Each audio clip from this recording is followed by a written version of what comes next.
Voici Tam Tam Tropical, votre émission d'information et de débat sur l'Afrique et sa diaspora, conçue et présentée par Juvénal Noël.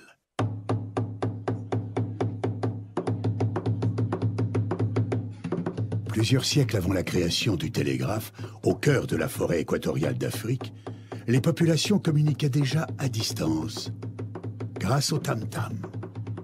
En un temps record, des messages étaient relayés dans plusieurs contrées. Tam Tam Tropical, l'Afrique chez vous, chaque mardi de 19h à 20h sur Radio Pluriel.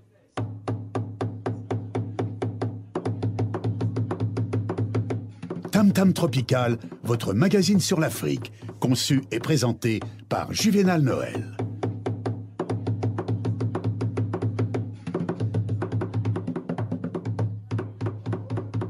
Mesdames et messieurs, bonsoir. Nous sommes ensemble pour une cinquantaine de minutes d'informations et de débats sur l'Afrique et sa diaspora. Soyez les bienvenus.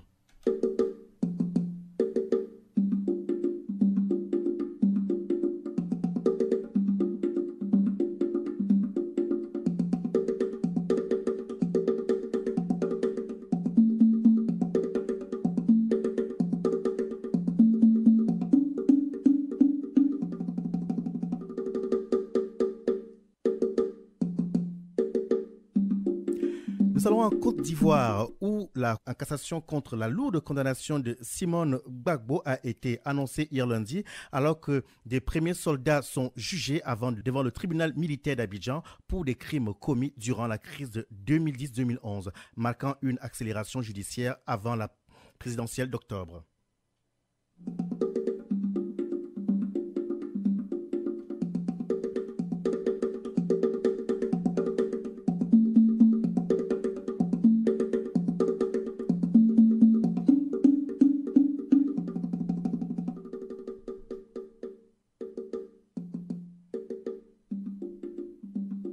Arrestation de manifestants à Goma. Au moins 11 personnes ont été arrêtées ce mardi à Goma, dans l'est de la République démocratique du Congo, alors qu'elles se préparaient à protester contre la détention des militants pro-démocratiques à Kinshasa. Deux ressortissants belges, dont une chercheuse qui a été blessée puis hospitalisée, ont été également pris à partie par les forces de l'ordre. En ce temps, le gouvernement burkinabé qui a annoncé avoir contacté les autorités congolaise pour s'enquérir des circonstances de cette arrestation et obtenir la relaxe de Sibiri Ouedraogo Joani. Parallèlement, sur le plan local ici en France, c'est cette conférence qui est annoncée par nos amis congolais qui donc reçoivent le week-end prochain Patrick Mbeko pour son œuvre Stratégie du chaos et du mensonge. Nous sommes en ligne ce soir avec monsieur Jean-Pierre Bomboto. Bonsoir. Bonsoir, monsieur. Voilà, vous nous parlerez donc tout à l'heure de cette conférence, sachant que l'œuvre de Patrick Mbeko revêt un double intérêt en sens que elle fait partie des œuvres qui nous restituent selon la vérité historique du continent africain et aussi, d'après vous, elle renferme aussi des documents classés top secret. Oui, effectivement. Je voudrais faire un petit rectificatif par rapport à l'œuvre de M. Patrick Mbeko. Ce livre-là, La stratégie du chaos et du mensonge, c'est un livre qui a été écrit par Patrick Mbeko, bien sûr, avec M. Honoré Ngbanda, qui est connu dans le milieu zaïrois, même africain, parce que M. Ngbanda était le conseiller spécial en matière de sécurité du président Mobutu, qui est décédé il y a longtemps. Donc ce livre-là a été écrit par les deux auteurs, M. Ngbanda, Honoré, et M. Patrick Mbeko. Voilà, donc nous reviendrons donc vers vous. Restez avec nous, on revient vers vous dans quelques instants après cette brève ponctuation musicale.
Radio Pluriel, votre fenêtre sur le monde. Retournons sur la 91.5 de Radio Pluriel. Nous émettons depuis la ville de Saint-Priest.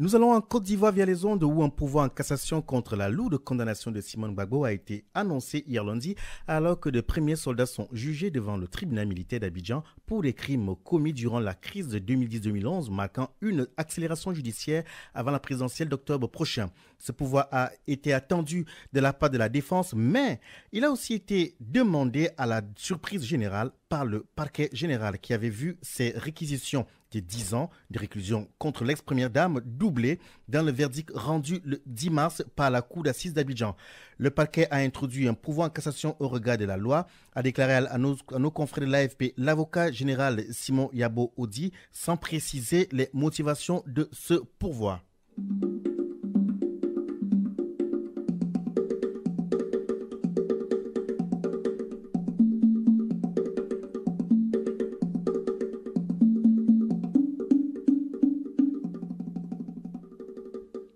Au moins 11 personnes ont été arrêtées ce mardi à Goma, dans l'est de la République démocratique du Congo, alors que se préparait à protester contre la détention de militants pro-démocratiques à Kinshasa. 2 ressortissants belges, dont une chercheuse qui a été blessée, puis hospitalisée, ont également été pris à partie par les forces de l'ordre. Ils demandaient la libération des activistes arrêtés dimanche dernier à Kinshasa et protestaient devant les locaux de l'Agence nationale de renseignement. Parmi les personnes interpellées figurent 3 journalistes et des étudiants. Pendant ce temps, donc, c'est le Burkina Faso qui est monté au créneau. Le gouvernement burkinabé a annoncé avoir contacté les autorités congolaises pour s'enquérir des circonstances de cette arrestation et obtenir la relaxe de Sibiri Ouedraogo Joani, une sortie très prudente par laquelle Ouagadougou dit suivre avec intérêt l'évolution de la situation. L'artiste et musicien est membre du Ballet citoyen, une des organisations de la société civile burkinabé qui était à l'origine de la mobilisation populaire qui a conduit à la démission de Blaise Compaoré.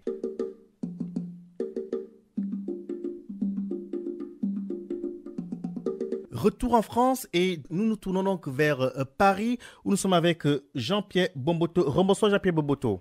Oui.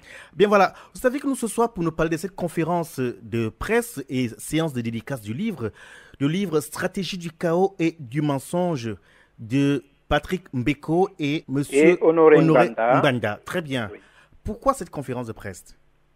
Mais il s'agit justement de promouvoir ce livre Stratégie du chaos et du mensonge écrit par Patrick Mbeko et M. Honoré Mbanda, président de la PARECO, pour que la diaspora congolaise, la diaspora africaine et tous les afro-descendants puissent entrer en possession de ce document. À mon avis, c'est un document historique qui donne un aperçu de tout ce qui se passe actuellement dans la région des Grands Lacs et plus particulièrement dans l'ex-Zaïre. Bien, Monsieur Bomboto, c'est très intéressant d'éclairer la diaspora, mais est-ce que vous suivez au quotidien ce qui se vit aujourd'hui, ce qui se vit en RDC?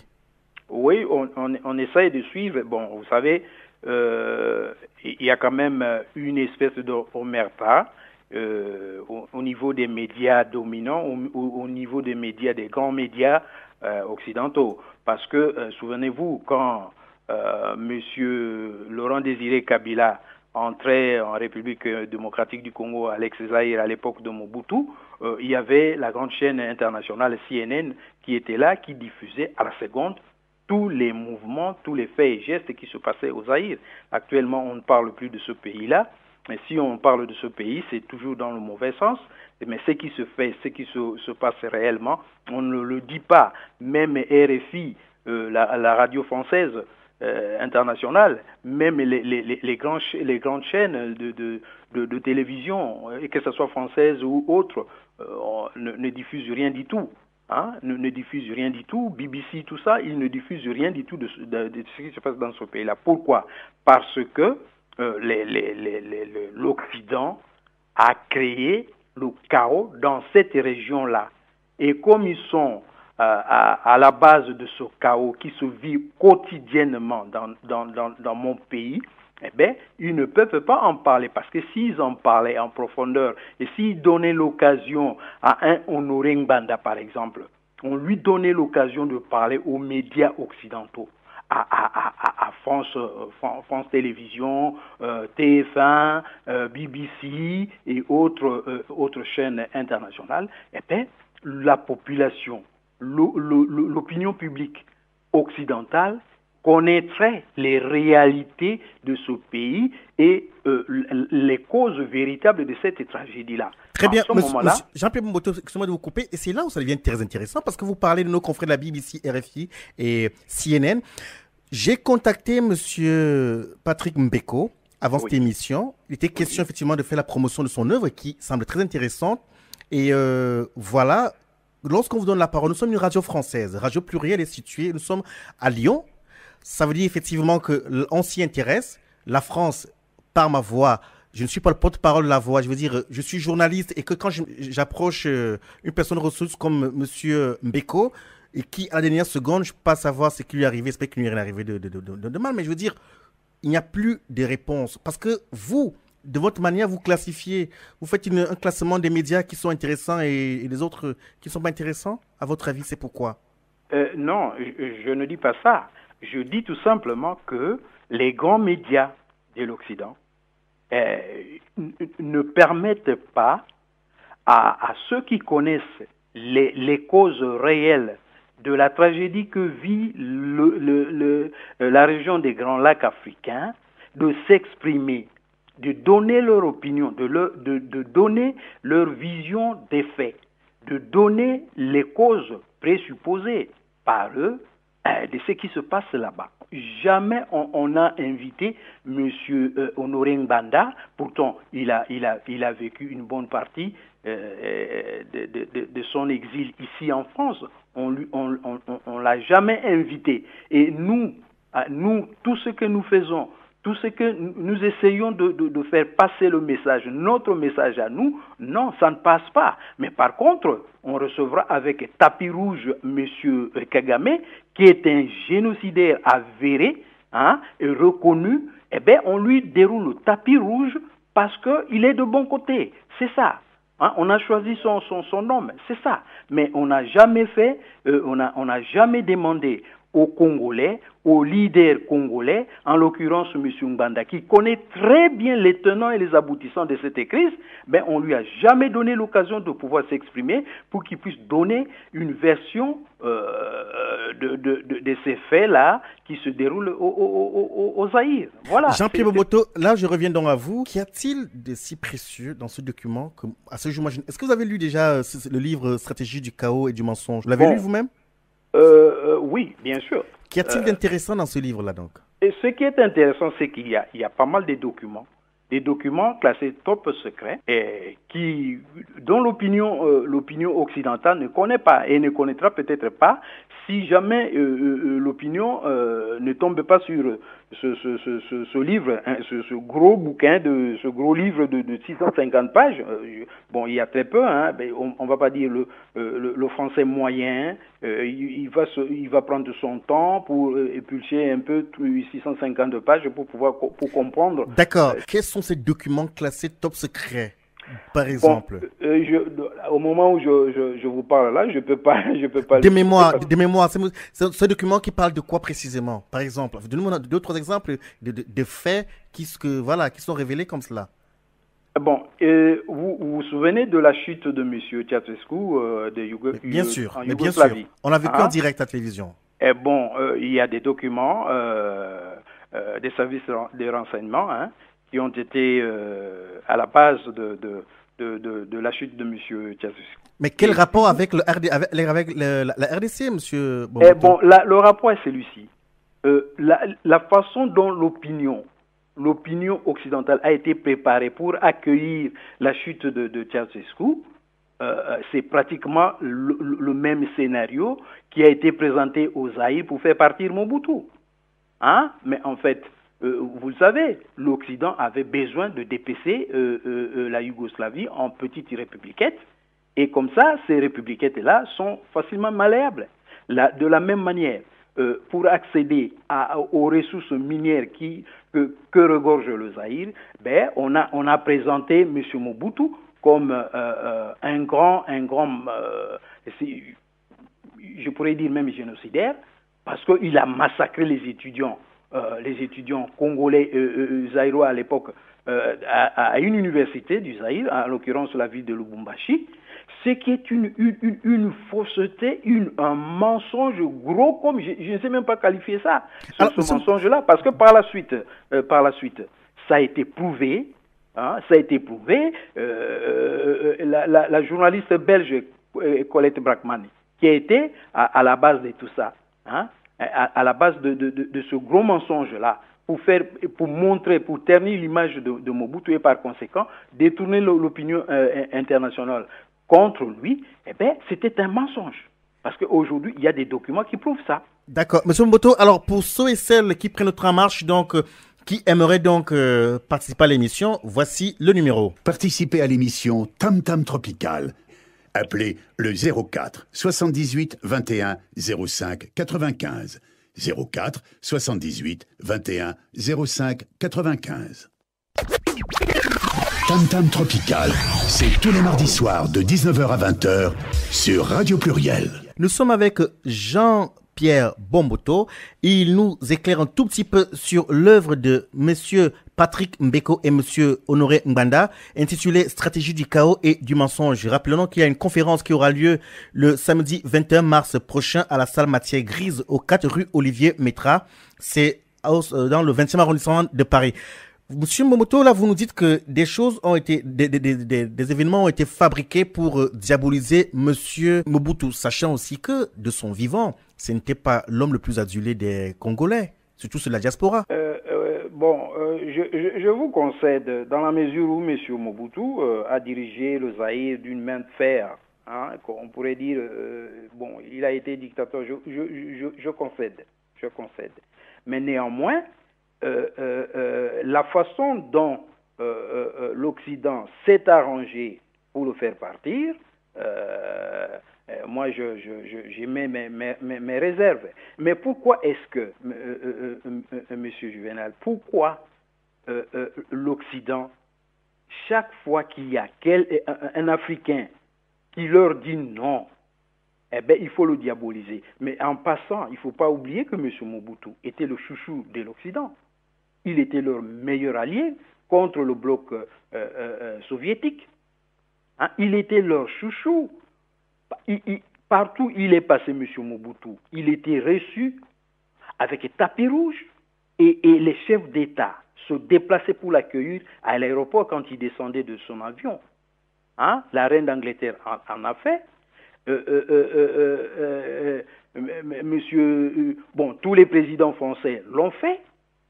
Aux États-Unis, la même chose. Même en Chine, quand il est parti en Chine, Mao Tse-tung s'est déplacé. Donc, vous comprenez, Mobutu, ce n'était pas quand même n'importe qui. Vous voyez? Et tout d'un coup, comme ça, on change parce que les choses, vous voyez les choses différemment. Hein? À partir du moment où le bloc soviétique est cassé, est démantelé, eh bien,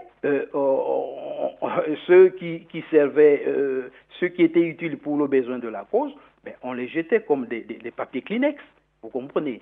Bon, en passant, je prends un exemple. Thomas Sankara. Vous le connaissez.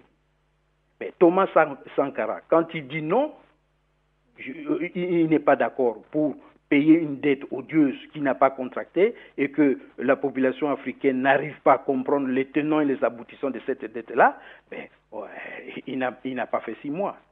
Vous le savez. Jusque-là, excusez-moi de vous couper, mais jusque-là, je vous écoute, mais j'ai lu un tout petit peu le résumé de cette œuvre-là. Mais j'aimerais que vous, qui invitez M. Mbeko et M. Ngbanda pour une conférence en France, puissiez quand même nous dire ce soir quelles sont les motivations. Qu'y a-t-il Vous avez parlé des documents top secrets, sans toutefois ici dévoiler, on va dire donner tout le contenu de ces documents top secrets. Donnez-nous 2 ou 3 pistes de documents comme cela qu'on va trouver dans ce livre-là. Parce que je vais vous dire, il est de mon devoir de promouvoir des œuvres qui aujourd'hui mettent en avant, ou plutôt nous aident à reconstituer la vérité historique sur le continent africain. Donc, donnez-nous 2 ou 3 pistes de documents classés top secrets qu'on peut retrouver dans ce livre-là, s'il vous plaît. Bon, là, je peux pas, je peux pas vous donner exactement tous les documents qui sont mais pas tout. Écrits là. Un autre, par exemple, vous avez parlé de la chute de Ceausescu. On a vécu en direct sa chute.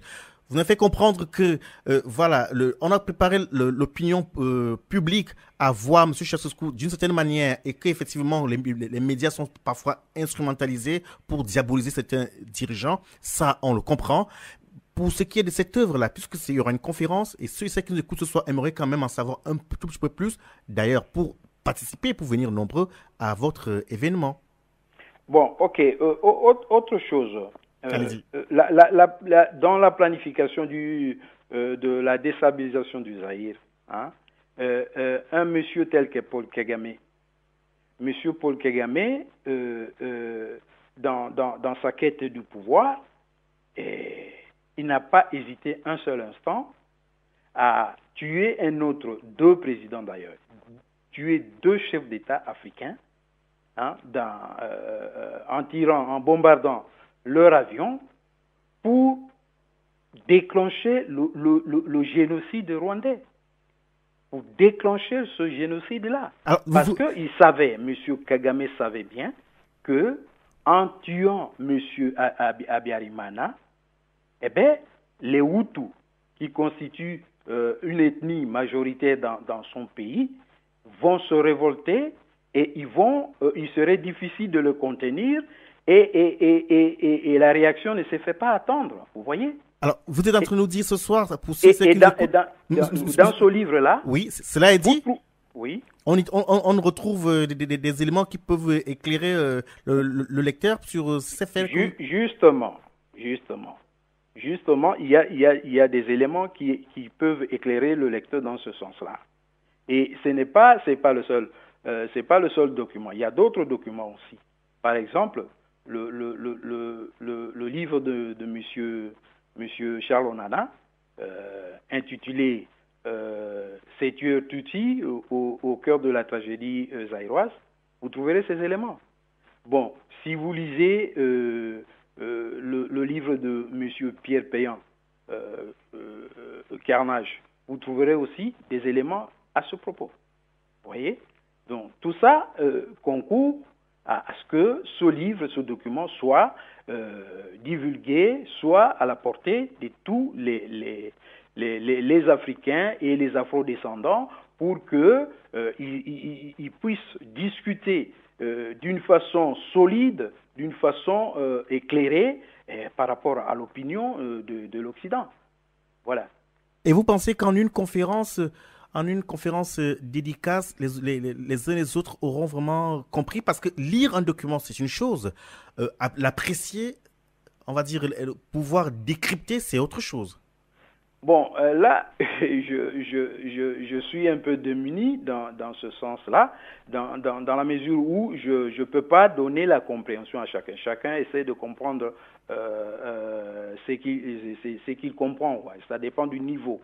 Mais néanmoins, on ne peut pas dire que tous les Africains, ou du moins toutes les personnes qui auront accès à ce livre ne vont pas le comprendre. Non.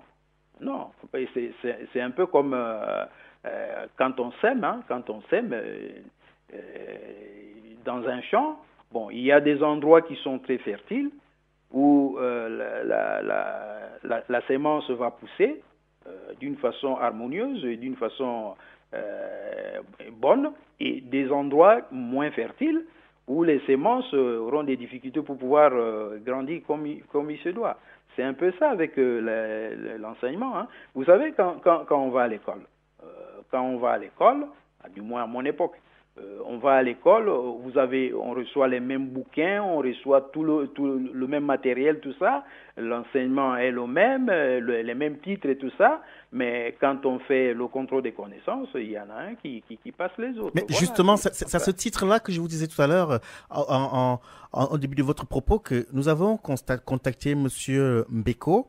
Oui. Afin de lui donner la parole et qu'il puisse éclairer nos auditeurs et ceux et celles qui également aimeraient connaître son œuvre. Voilà, il n'a pas donné suite. Alors, on s'interroge, est-ce que parce que c'est pas RFI, mais sachant que nous sommes une radio française et qu'il est intéressant aussi de comprendre que, voilà, lorsque un média s'approche, c'est qu'effectivement, c'est pour relayer votre message. Et aussi, comme vous le dites, il n'est pas facile, il n'est pas évident qu'en lisant, qu'on puisse, surtout pour ceux qui sont comme nous, notre devoir de nous interroger, de recouper les informations. Et c'est là où, effectivement, ce serait intéressant d'avoir M. Mbeko, afin de savoir, il le dit, qu'est-ce qui nous dit que les documents qu'il présente comme étant top secret le sont effectivement, parce que c'est lui qui les présente ainsi, vous comprenez, et de pouvoir aussi susciter le débat pour que ceux et celles qui nous écoutent ce soir puissent lui poser des questions afin de mieux apprécier son œuvre. On espère donc que M. Mbeko sera disponible prochainement, Patrick Mbeko, afin qu'il puisse nous éclairer sur toutes ces informations qu'on peut retrouver dans cette œuvre-là. Alors, où est-ce qu'on peut retrouver cette œuvre-là? L'œuvre se trouve en vente sur le site amazon.fr. Et puis, il y a un certain nombre de librairies actuellement qui vont commencer à commercialiser ce livre aussi. Bon, là, sur place, je ne peux pas, comme je suis à l'émission, je ne peux pas vous donner les différentes adresses, les différentes librairies qui vendent ce livre-là. Voilà. Mais dans un premier temps, ça se passe au niveau de l'Internet, au site d'amazon.fr. Merci beaucoup Jean-Pierre Bomboto. On espère que vous aurez donc beaucoup de monde samedi prochain. Je rappelle donc que ce sera à la salle Matière Grise au 4 rue Olivier Métra, dans le 20e arrondissement de Paris. C'est le métro Jourdain. Conférence et séance de dédicace du livre Stratégie du chaos et du mensonge, coécrit par Patrick Mbeko, qui est politologue, et aussi Honoré Mbanda, qui est également homme politique. Merci Jean-Pierre Bomboto. Je vous remercie.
Tam Tam Tropical, c'est tous les mardis soirs de 19h à 20h sur Radio Pluriel.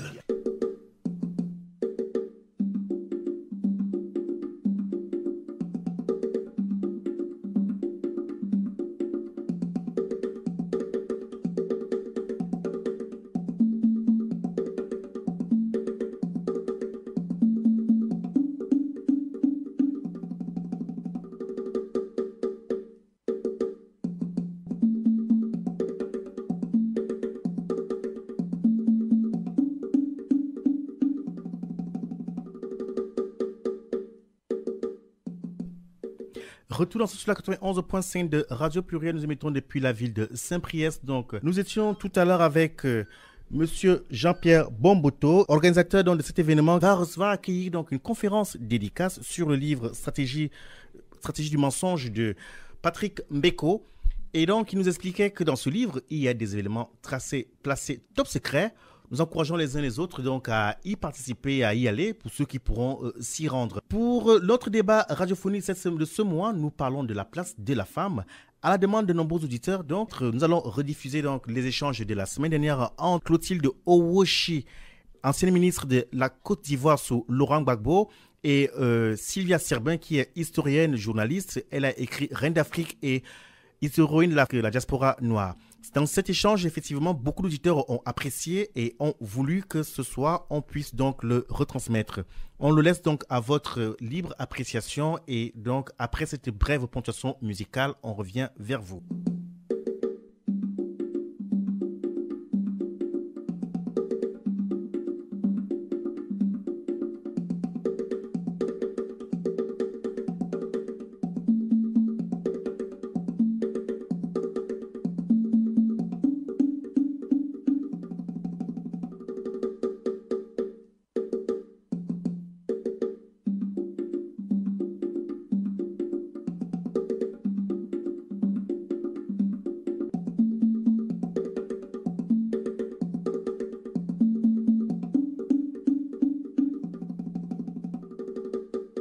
Avec une dame très active. Elle s'appelle Sylvia Serbin. Elle nous a fait le plaisir de mettre sur le marché Reine d'Afrique et héroïne de la diaspora noire, une œuvre littéraire, jamais un tel ouvrage n'avait encore été écrit, et c'est avec un réel talent de conteuse que l'auteur a construit à partir de sources écrites et orales ayant nécessité plusieurs années de recherche, une fresque historique dont la lecture suscite admiration, tristesse, horreur et respect pour ses tempéraments d'exception. Bonsoir Sylvia Serbin. Bonsoir. C'est la deuxième fois qu'on vous reçoit, que vous êtes journaliste, vous êtes historienne, vous êtes écrivaine et même engagée également en politique. Sylvia Serbin, c'est beaucoup pour une femme. Pendant 13 ans comme conseillère municipale, maintenant je suis passée à autre chose. C'est avec vous que nous essayerons de comprendre pourquoi ces femmes noires semblent, on va dire, transparentes au regard de l'histoire. En sens qu'aujourd'hui, quand on regarde de très près, on peut voir de manière isolée des femmes. Voilà la journée du 8 mars qui est passée le week-end dernier. On s'interroge si la femme noire a le courage de revendiquer ou alors elle préfère être discrète.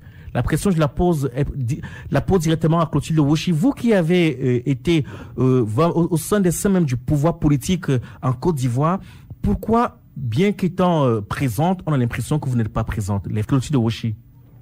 Oui, merci beaucoup. Généralement, les femmes sont assez discrètes.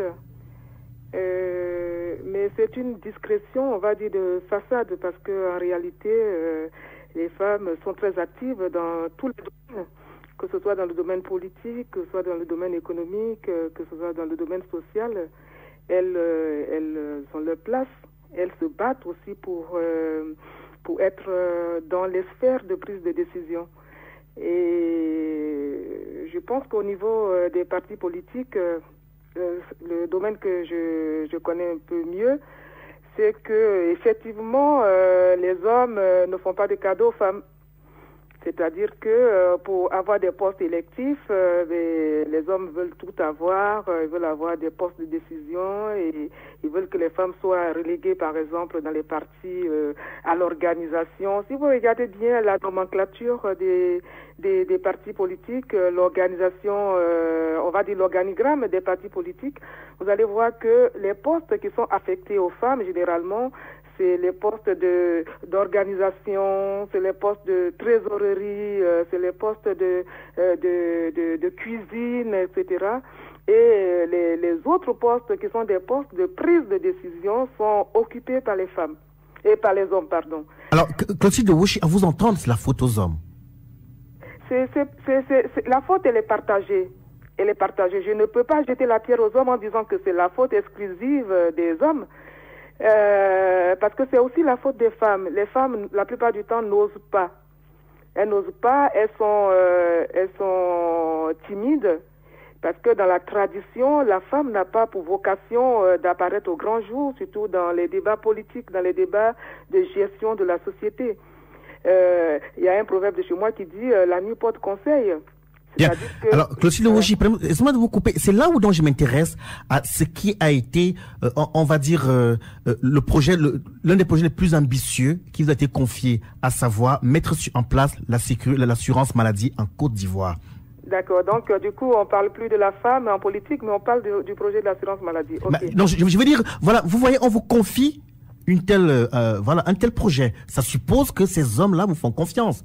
Oui, mais parce que moi, je faisais partie d'un parti, on va dire, où le président du parti était très en avance sur les questions de promotion de la femme. Et il a su déceler en certaines militantes des capacités à gérer des dossiers importants. Et c'est ainsi que, à moi... et à ma modeste personne, il a confié donc ce projet de l'assurance maladie quand j'ai été nommé ministre de la solidarité, de la sécurité sociale, de la santé et des personnes handicapées. Voilà. Alors, qu'en est-il? Comment s'est passé? Est-ce que ce projet a vu le jour? Je dirais peut-être non. Mais le projet, mon Dieu, il faudrait peut-être 2 ou 3 émissions pour en parler en long, en large. De toutes les façons. En 2 phrases. Le livre sur l'assurance maladie va sortir bientôt. Il est prêt. Il est déjà chez l'éditeur. J'attends que, peut-être d'ici 2 ou 3 semaines, il puisse sortir. Parce que c'est un projet qui me tient à cœur, parce que c'est un projet important pour l'Afrique. Vous avez dit dans votre propos liminaire tout à l'heure qu'il y a, par exemple, en Côte d'Ivoire, 94% de la population qui ne bénéficie d'aucune couverture de santé. Il n'y a que 6% privilégiés qui ont des assurances, etc. Et les 94 autres pourcents sont donc tributaires des aléas de la maladie, et voilà. Et donc, le président Laurent Gbagbo nous a demandé de mettre en place cette assurance maladie universelle pour que la plus grande partie de la population, la majorité, presque tout le monde au niveau de la Côte d'Ivoire, puisse accéder à des soins de santé de qualité. Mais il y a eu des événements extérieurs qui ont fait que ce projet n'a pas pu avancer. D'abord, en 2001, l'assurance maladie ne faisait pas partie des considérants des partenaires au développement. Je m'explique. C'est-à-dire que les bailleurs de fonds, la communauté dite internationale n'étaient pas d'accord ou bien étaient réfractaires que dans les pays africains, on puisse mettre en place des mécanismes d'assurance maladie. ils n'étaient pas d'accord. Ils disaient qu'il fallait partir avec des processus comme les mutuelles pour aller vers des dispositifs beaucoup plus globaux. Voilà ce qu'ils disaient. Donc, ils mettaient beaucoup plus l'accent sur les mutuelles de santé que sur l'assurance maladie. Or, les mutuelles de santé, il est de notoriété publique que les mutuelles de santé n'arrivent pas à couvrir, si vous voulez, l'ensemble de la population. Quand je prends le cas de la Côte d'Ivoire, les mutuelles de santé ont pénétré très peu le tissu social au niveau de la Côte d'Ivoire. Pourquoi? Parce que c'est une assurance volontaire. On y adhère quand on veut. Il n'y a pas de moyens coercitifs pour maintenir les adhérents dans le dispositif des mutuelles de santé. D'accord. Alors, voilà. Clotilde Woshi, on constate une femme, effectivement, une femme qui connaît, qui maîtrise ces dossiers. Maintenant, pour revenir on ira jusqu'au bout. Votre engagement. Vous êtes une femme. Et on voit effectivement que vous êtes une personne qui, quand elle s'y met, elle va arriver jusqu'au bout. Pourquoi, effectivement, vous êtes engagé, mais curieusement, quand on jette un regard, on va dire, de manière empirique sur le continent africain, on a l'impression qu'il n'y a rien. Je vous laisse pas répondre. Je pose la question à notre deuxième invité qui est Sylvia Serbin. Allô, Sylvia Serbin, vous êtes toujours avec nous? Sylvia Serbin semble nous avoir quitté. On reviendra vers elle dans un tout petit instant en espérant qu'elle va nous retrouver. Vous écoutez Tam Tam Tropical sur Radio Pluriel. Pendant ce temps, donc, un invité nous a rejoint qui voudrait poser une question donc à Clotilde Woshi, je suppose. Monsieur, bonsoir. Oui, bonsoir. Alors, c'est une question que vous voulez poser à Clotilde Woshi? Ah oui, voilà, j'ai écouté son intervention qui est très intéressante et celle d'ailleurs de Sylvia Serbin.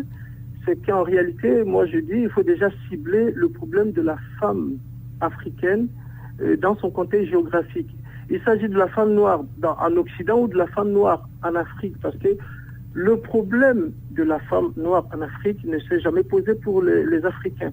En Afrique noire, la femme a toujours eu le pouvoir, même si l'homme a l'autorité.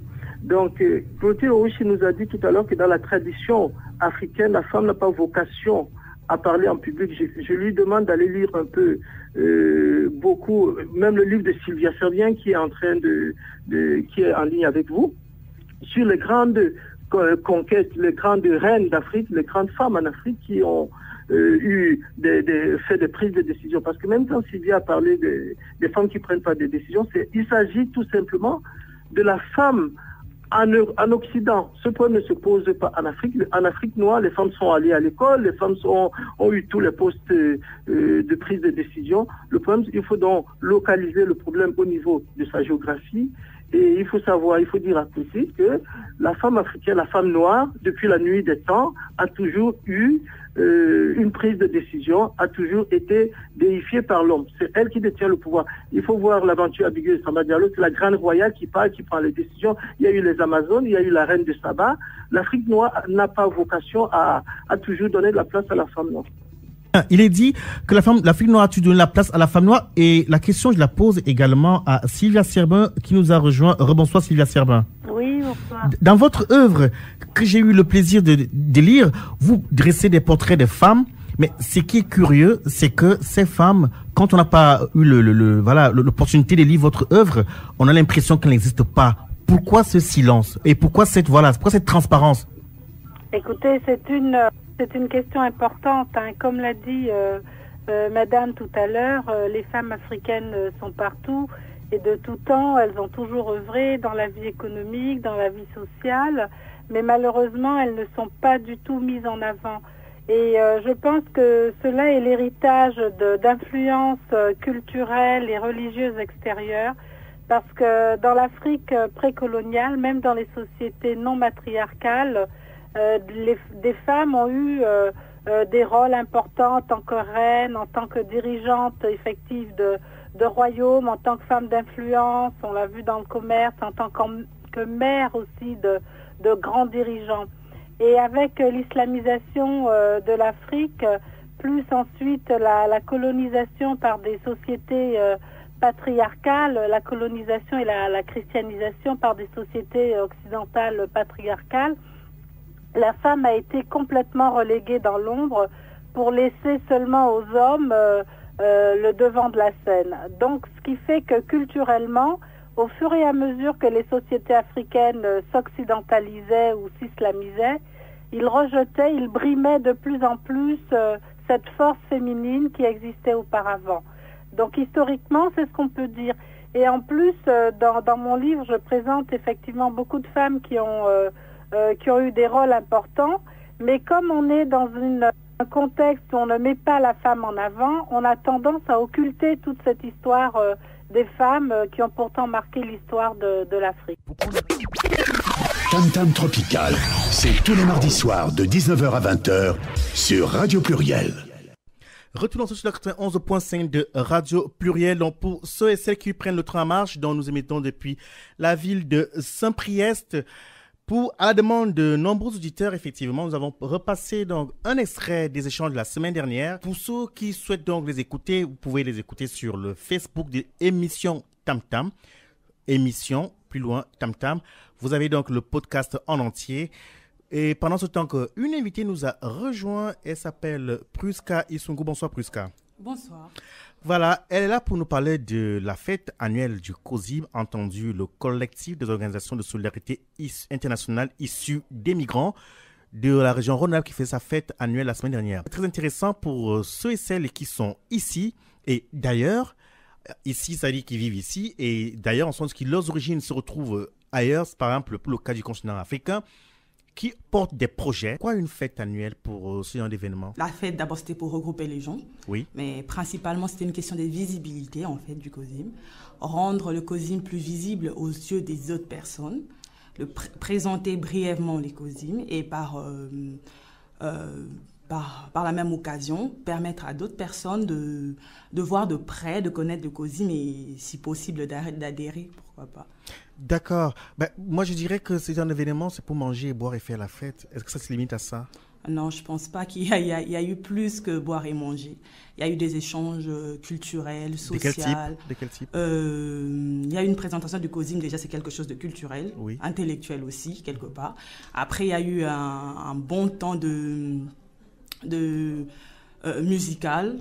Ça a permis aux gens de se détendre et de partager un peu plus. C'était de la musique congolaise, bien sûr, mais pour ceux qui ne connaissent pas, c'était la première fois. Ils ont pu apprécier et ces genres de moments conviviaux permet à tout le monde de se détendre et de profiter en fait du collectif. Alors, il y a un reproche qu'on fait généralement au COSIM. Il semble que les projets du COSIM, en sens que le COSIM est là pour aider les porteurs de projets en destination des pays d'origine, le cas de l'Afrique par exemple, et que chaque année, des gens viennent avec des projets. Ils ont une idée, c'est pas tout le monde qui s'est construit, monter un projet. Ils sont accompagnés, mais cependant, c'est pas tous les projets qui sont financés. La question de projet, ce n'est pas le COSIM qui fait le projet. Les COSIM reçoit le projet, il fait en quelque sorte un pont. Le projet doit être bien conçu en amont pour être éligible en aval. Vous voulez dire que ceux dont les projets ne sont pas validés, ceux qui ne sont pas bien ficelés, c'est ça? Oui, le projet doit être pertinent, les dossiers doivent être complets, tout doit être bien carré et bien ficelé pour que le projet puisse aboutir. Ce n'est pas le COSIM qui fait le projet à la place des associations. Très bien. Et c'est quoi l'adresse du COSIM aujourd'hui? 58 rue Roulin, 69 007. 007. On aura l'occasion de revenir sur le COSIM une prochaine fois. Oui. Merci d'être venu pour nous parler du collectif des organisations de solidarité internationale issues des migrants, des migrations, autant pour moi. Il est question de pouvoir accompagner donc ceux qui veulent aider sur le continent africain à mettre sur pied des projets de ce côté-là. Merci Pruska. Merci. Notre magazine arrive donc à son terme. On espère donc vous avoir apporté des éclairages sur certains points donc vous n'avez.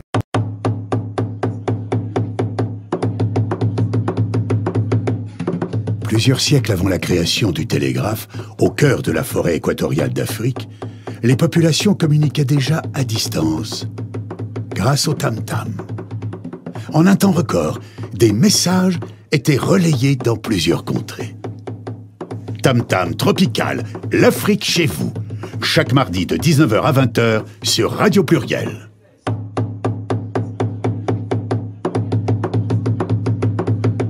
Tam Tam Tropical, votre magazine sur l'Afrique, conçu et présenté par Juvénal Noël.